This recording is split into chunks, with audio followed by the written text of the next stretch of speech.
Felis catus is doomed to either kill fresh prey or settle for whatever slops the human slaves are willing to toss into our bowls.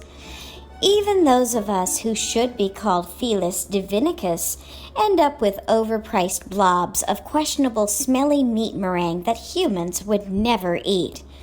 At least that's true until the human reaches an age where Social Security checks don't go very far. Then they compete for our canned failure spam. Personally, I would like every meal to be savory salmon or sweet lobster bisque, but slave Emily keeps saying that's not available. Yet I see her plate heaped with delicacies she doesn't share with HRH Princess Charlotte. I would assume Emily was psychologically damaged in her kittenhood, except this seems to be a common practice to deny cats the good stuff.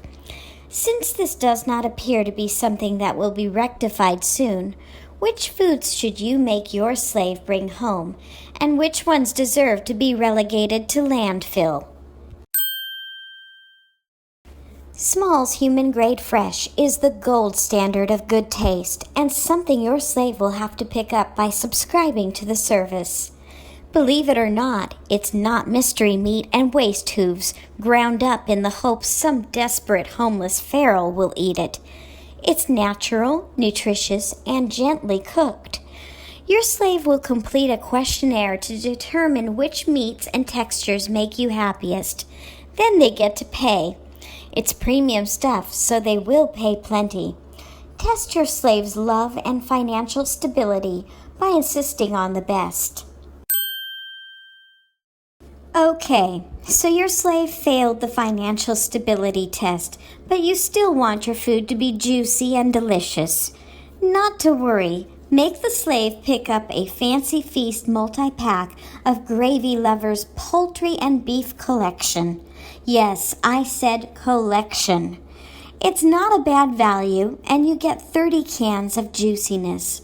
It's ideal for small princess cats like myself, but the boys won't be easily satisfied with the itty-bitty servings. Then again, they're boys and they'll eat about anything. Merlin eats snake butt, for God's sake. Are you stuck eating dry food because your slave wants feeding to be convenient? Typical. But you don't have to sacrifice good taste just because you're reduced to kibble. Blue Wilderness will help your slave redeem herself because it will cost her a pretty penny, and it's actually quite decent for dry.